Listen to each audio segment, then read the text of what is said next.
Hey, I've been debating whether or not to share this, but I think I need to. Honestly, I don't know how else to process what happened. My name is Sophie, I'm 20 years old, and I've been living at home for a couple of years since I graduated high school. But for the longest time, I've been stuck in this weird dynamic with my family that I'm just so done with. I have two younger siblings, Jason 17 and Emma 14, and as far back as I can remember, they've always been spoiled. My parents have always been super strict with me. Everything from chores to expectations about my future, but for some reason, they've let Jason and Emma get away with literally anything. They never have to do chores. They never get any consequences. Meanwhile, I'm over here working a full-time job and coming home to do all the housework every single day. I'll give you a quick rundown of how things usually go at home. I wake up early to go to work, then I come back at night, exhausted. But the moment I walk through that door, the expectation is that I'm going to start cooking dinner, clean the kitchen, do laundry, and sometimes even take care of whatever mess my siblings leave behind. Jason and Emma, on the other hand, sit around watching TV or playing on their phones. They're literally never asked to help, and I've had enough. The situation really blew up last Thursday. I had just gotten off a brutal 9-hour shift at my job. My feet hurt. I hadn't had time to eat, and all I wanted was to lie down for 5 minutes. But as soon as I walked in, I was hit with the unmistakable smell of leftover food. I glanced around and saw Jason's dirty plate sitting right in the middle of the coffee table, crumbs all over it. Now, Jason has this thing where he always leaves his mess everywhere. Plates, wrappers, you name it. It drives me nuts. But at this point, I've just gotten used to it because, honestly, I didn't want to start another fight. But this time, I couldn't do it anymore. I walked past the plate, trying to calm myself, but then I heard my mom from the kitchen. "Sophie, can you come in here and clean up the table?" Jason left his plate again, she called out. Now, in my head, I was already boiling. Why is it always me? Why am I the one cleaning up after everyone? But I tried to stay calm and went into the kitchen. "Mom, I've been at work all day. I'm tired. Jason can clean up after himself for once," I said, not even trying to hide my frustration. She didn't take that well. "Sophie, you're the oldest. You should be setting an example. Just clean it up. You're acting like it's such a big deal." I couldn't believe my ears. "Mom, I'm not a maid. I do all the chores around here while Jason and Emma get a free ride. Why can't they just help for once?" Mom gave me that look, the one where she gets all defensive. "You're overreacting. We don't have time for this. Just clean it up, okay?" I felt my blood start to boil. This isn't just about the plate. You've been treating me like this for years. I'm constantly working, constantly cleaning, and you never ask Jason or Emma to do anything. "I'm done, Mom. I'm done being the only one who has to do everything." Her face hardened. "You're just being too sensitive. You're 20 years old now, Sophie. You're an adult. You're old enough to help out without complaining." I felt my heart racing. I'm an adult? Then why am I still stuck in this house, doing all the work, while you coddle them? I gestured toward Jason and Emma, who were both sitting in the living room, oblivious to what was happening. "You're acting like this is such a big deal," Mom snapped again. "You should be grateful you're living here rent-free, instead of complaining. What's your problem?" That was the breaking point for me. The frustration, the exhaustion, and the realization that I wasn't getting anywhere with them hit all at once. "I'm done," I said, before I even fully processed it. "I'm moving out." Mom froze, her eyes wide. "What? You can't be serious. Where are you even going to go?" "I'll figure it out," I said, grabbing my car keys off the counter. "I've saved up for months. I don't need this anymore." My heart was racing, but in that moment, I felt free. My mom called after me, shouting something about how I didn't have to do this, but I couldn't go back. I couldn't keep doing this to myself. I wasn't going to stay and keep being treated like I was invisible. I slammed the door behind me, and as I got into my car, I felt a sense of relief. I didn't know where I was going to stay yet, but I didn't care. I just knew that I couldn't stay in that house another minute. I don't think I've ever felt such a strange mixture of fear and excitement in my life. The car ride was quiet. I drove around aimlessly for a bit, just to clear my head. I wasn't sure where I was going to stay, but I knew I couldn't go back home. I parked at a nearby cafe and sat in my car for a while, scrolling through my phone. I found a couple of listings for rooms for rent, and after making a few calls, I ended up finding a place that seemed decent, a small one-bedroom apartment in a quiet part of the city. The rent was higher than I wanted to pay, but I could manage it for now. The idea of being away from my family, Not having to clean up after them or deal with their constant criticism was worth it. I signed the lease the next day, and by the end of the week, I had packed my stuff and was officially out of the house. I took everything I needed, my clothes, some basic furniture, my work gear, and a few keepsakes. It was a strange feeling, knowing that I wouldn't be coming back. No more random chores or being told I was too sensitive. The first few days were the most freeing I'd felt in a long time. I stayed in my new place, getting used to the quiet. I could come and go as I pleased, and no one was there to tell me what I should or shouldn't do. I cooked when I felt like it, and if I didn't want to do anything, I didn't have to. It was a small place, but it was mine, and that was enough. As the days went by, things started to settle. I got into a routine: work, the gym, a bit of Netflix in the evenings, and I started feeling more like myself again. I still kept in touch with a few friends, but honestly, I was starting to realize how toxic my family dynamic had been. I didn't have to carry the weight of all their problems on my shoulders anymore. The freedom was incredible. But then, about a week into living on my own, the call started. At first, it was just one voicemail from my mom. It was typical, her voice full of concern, but not the kind of concern that comes from actually caring about how I was doing. No, this was a different kind of concern. "Sophie, we need you to come back home. The house is a mess. You left your things everywhere, and no one's doing any of the chores. Your dad's been complaining, and Jason and Emma don't even know how to clean up after themselves. Please just come back for a little while. It's getting out of hand. We could really use your help." I felt a little bit of anger bubbling up as I listened to the message. Help? They hadn't cared about me helping before. They'd never asked me what I wanted or needed. But suddenly, when the chores weren't getting done, they wanted me back. I didn't call her back. The next day, I got a text from Jason. It was blunt and to the point. "Sophie, Mom says you need to come home and help out. The house is falling apart. Do you even care about us anymore?" I stared at the screen for a while, trying to stop myself from replying with something snarky. But instead, I just put my phone down and shook my head. They didn't even ask how I was doing, or if I was okay. They just wanted a maid. I didn't answer, and the messages kept coming. For the next few days, my parents, then Jason, and even Emma all started reaching out in some form: texts, voicemails, calls, but it was all the same. They wanted me to come back and take care of things. They were getting desperate. From Mom: "Sophie, please just come back and help clean the kitchen. It's driving us crazy." From Emma: "Sophie, we haven't seen you in so long. We miss you. But also, can you do your laundry when you get the chance?" From Jason: "Sophie, seriously, what's your problem? Mom said you're just being selfish. Just help us out for a bit." I didn't know what annoyed me more: the fact that they were pretending to miss me, or the fact that they still couldn't see that I wasn't just their housekeeper. After everything I'd done for them, everything I'd sacrificed, all they cared about was how much work I was doing for them. They didn't care about me. They didn't care about what I wanted. It was just the chores. One night, after my parents left me yet another voicemail, I snapped. I was sitting at home, finally getting some rest after a long shift, when my phone buzzed. I couldn't resist. I called my mom back. "Mom," I started, my voice calm but firm, "I'm not coming back. I'm not your maid, and I'm not going to be the one to clean up after everyone anymore." There was a pause on the other end of the line. "What are you talking about?" she said, her voice defensive. "You're acting ridiculous. The house is a disaster, and your dad's losing his mind. You're the only one who could do anything about it." "No, I'm the only one who ever does anything about it. I've been doing everything for years, and I'm done. If you and Dad want the house to be clean, you need to start actually parenting your kids and teaching them responsibility. I'm not cleaning up after them anymore." "Well, fine," she snapped. "I guess you don't care about the family then." I exhaled sharply. "No, Mom. I care about myself now. And I'm not going to let you guilt trip me into coming back just to do everything for you. I'm done." The call ended with her angrily telling me to stop being selfish. It stung, but I felt a sense of finality. I was never going back to that. The next week passed in a blur of work, workouts, and quiet nights alone in my apartment.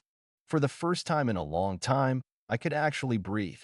I didn't have to come home to a house full of demands, guilt trips, and endless chores. But of course, my parents weren't about to let me go that easily. It was a Thursday evening when my phone buzzed with a message from my dad. "Sophie, this is getting out of hand. We've been having to clean the whole house by ourselves. You need to come home and help us, or we won't be able to manage anymore." I stared at the text, rolling my eyes. It was the same old spiel, but this time, it was more direct. They were starting to get desperate, and I could feel the pressure building. I almost considered ignoring it, but I couldn't resist. I had to say something. So, I replied, keeping it as cool as possible. I'm not coming back, Dad.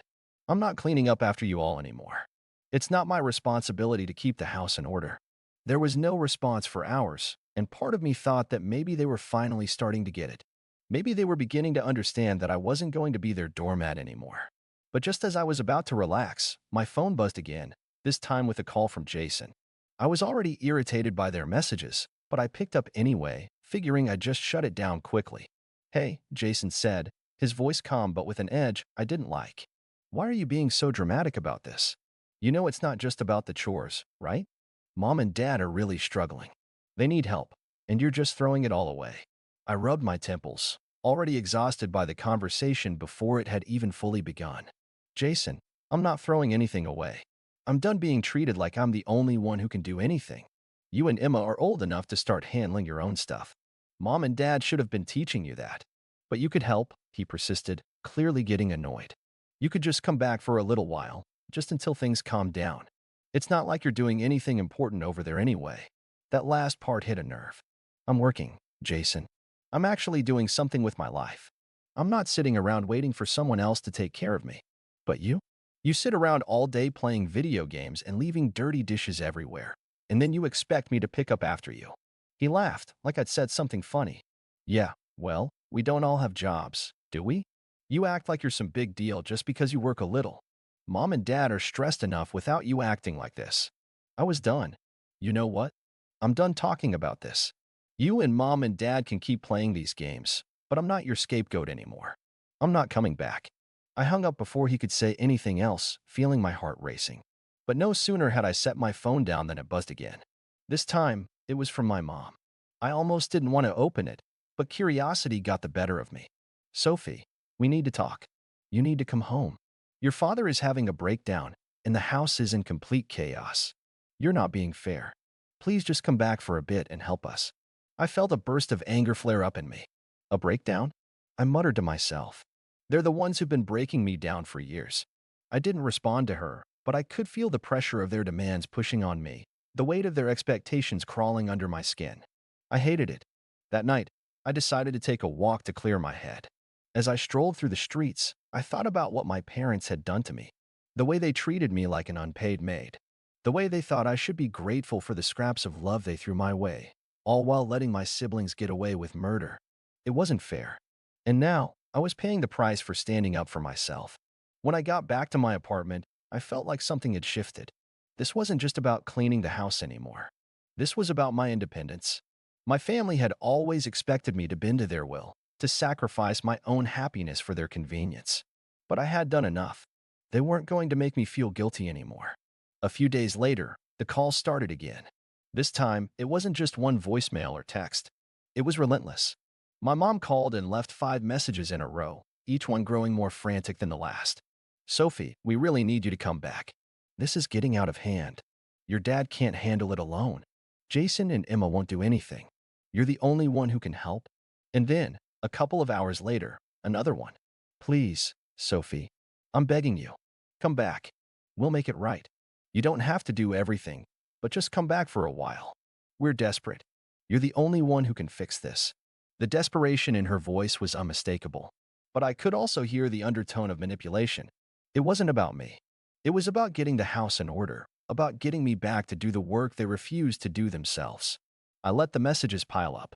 Each one, a reminder of how much I'd done for them, how much I had sacrificed for their comfort. And now, they were trying to guilt me back into the same role. But I wasn't going back. It wasn't long before Jason called again. Seriously? You're just going to ignore us like this? You're letting the house fall apart because you're too stubborn to help? It's pathetic. I let the call go to voicemail. I was done. But as much as I tried to block them out, I could feel their presence looming over me. I could feel them pulling at the edges of my resolve. The pressure to return, to fix everything, was mounting. But I couldn't let them break me down again. I was free, and I wasn't going back. Not until they understood what they'd done to me. A few days passed after the last desperate messages from my mom. I didn't want to go back. I knew that.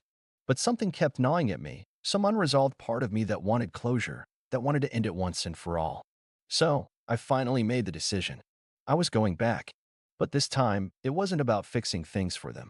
It was about making it clear that I was done. I threw on an old hoodie and jeans, grabbed my keys, and drove back to my parents' house. As I pulled into the driveway, my heart began to race. The house was familiar, but everything felt different now. This was no longer home in the way it used to be. It was a battlefield. I took a deep breath and walked up to the door. I knocked once, then pushed it open without waiting for a response. I could already hear my dad's voice from the other side of the door, talking to Jason and Emma in the kitchen. When I stepped inside, the first thing that hit me was the smell. The house smelled stale, like the kind of place you only want to be in if you have no other choice. I didn't bother with pleasantries as I walked into the kitchen. The second I walked in, my parents' faces lit up with surprise, but then with relief. "Sophie, you're back." Mom rushed over, her face practically glowing, thinking I'd come to rescue them. "Finally," Dad said, getting up from the table. "We've been waiting for you. Things have really gotten out of control here." Jason and Emma barely glanced up from their phones, too absorbed in whatever was going on in their little worlds. I stood there for a second, watching their expressions, expecting me to just fall into the old role I had played for years. The fixer, the one who made everything right. But instead, I took a deep breath and let it out slowly. "No, I'm not here to rescue you," I said, my voice steady but full of the weight I had been carrying for so long. The confusion on their faces was palpable. My mom took a step back, blinking as though she couldn't quite understand what I meant. "What do you mean, honey? You're back. We really need you, no, Mom. You need me to clean up after you. You need me to fix your mess because you refuse to do it yourself. I've been doing it for years, and I'm done." They froze, and for the first time, I saw something change in their eyes. My dad opened his mouth to say something, but I didn't let him. "I'm done being the one who keeps everything together while you all sit back and let me do it," I continued. "I don't want to be the one who has to fix everything all the time, just so you can pretend it's fine." I turned and looked around the kitchen. The counter was piled high with dirty dishes. The trash was overflowing. The floor had crumbs and spills on it, and the sink was filled with unwashed pots and pans. It was a mess. A disaster. "Look at this," I said, gesturing toward the kitchen. "This is what you've been asking me to come back to? This is what you want me to clean up?" Mom stepped back. "We've been really busy, Sophie. Your dad's been sick. And no, stop making excuses. This isn't about me coming back to clean. This is about you all taking advantage of me for years and not once thinking that maybe you should take some responsibility. Jason and Emma are old enough to do their own chores. I don't care if they're still in school. You're the parents. You should be teaching them, not letting me do everything." My dad's face flushed red with anger, but I could see the crack in his usual defensive posture.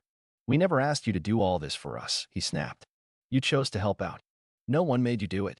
I felt a burst of frustration, but I didn't let it overtake me. "That's not the point. You've expected it from me, Dad. And I'm done."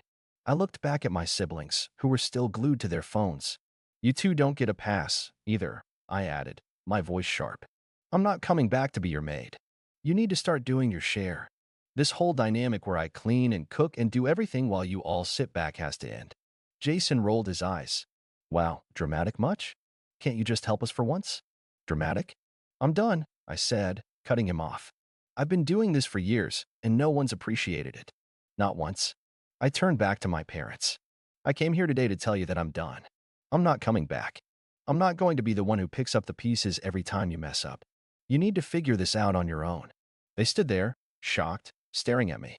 My mom's lip quivered, and I could see the wheels turning in her head. But it was too late. I had made my decision, and I wasn't going to back down. "I'm leaving," I said, turning toward the door. "Good luck." As I walked out of the house, I could hear my mom calling my name. "Sophie, please. Don't leave. We can fix this." But I didn't turn around. I kept walking, letting the door shut behind me, and I never looked back. I got in my car and drove away, my chest heavy, but with a sense of relief I hadn't felt in a long time. I had taken my power back. No more cleaning up after them. No more feeling obligated to fix their problems. It was time to live for me. As I drove away, I felt a sense of finality. I knew I had made the right choice. It wasn't about being harsh. It was about taking control of my life and not letting them drain me anymore. What do you all think? Should I have done this sooner? Or was I right to finally put myself first? Let me know your thoughts.